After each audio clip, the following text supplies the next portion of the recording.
Right, everyone.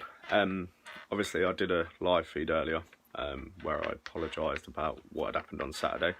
But I truly feel I need to go into more detail and issue a proper statement apologising. So, I'm quite pig-headed and I never usually do this, so I'm going to do it and I'm going to read it now. And then if you could all do me a favour and share it with as many people as possible, because the last thing I want to do is cause disunity, and the last thing I want to do is have people fighting about what I said. So I really must apologise for the footage of me in Manchester on Saturday afternoon.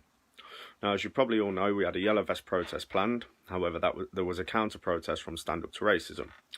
As you've all probably seen, things got a bit heated and they attacked several members of our group, which the Manchester Evening News failed to report on. So that's there. When we were at the statue, I approached what I believe to be a far leftist journalist / cameraman and said some of the most stupid, horrendous comments I've ever made in my life. Still to this point, now, I don't know why I did it. I was angry and I let myself down in the heat of the moment, and I've done that a lot this weekend and I've lost more than probably most people know. Now,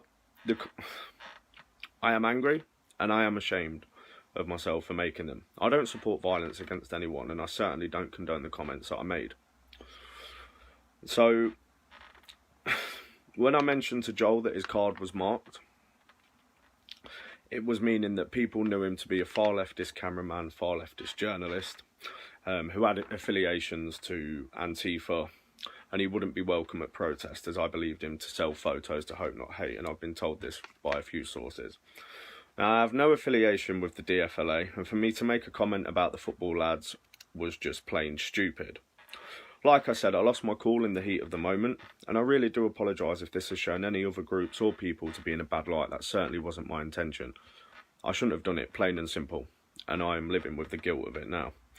I really will conduct myself in a better manner, and what I need to remember is that my actions will always be under scrutiny because of the media spotlight surrounding me, which is something I tend to forget sometimes. I'm only human. I don't claim to be perfect. I'm certainly not perfect. But when I'm in the wrong, I hold my hands up and I apologise. And like I said, if there's any people that I have annoyed, then I truly am sorry from the bottom of my heart. Like I said, it wasn't my intention. Now, I should have known better than anyone to conduct myself in a professional manner.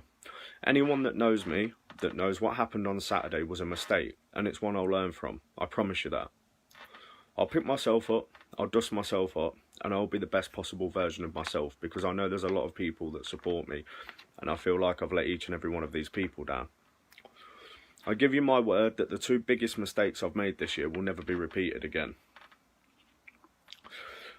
No one feels as bad as I do right now, and believe me when I say this, I think I've lost more than most people know. We've just got to wait and see. It's taken a lot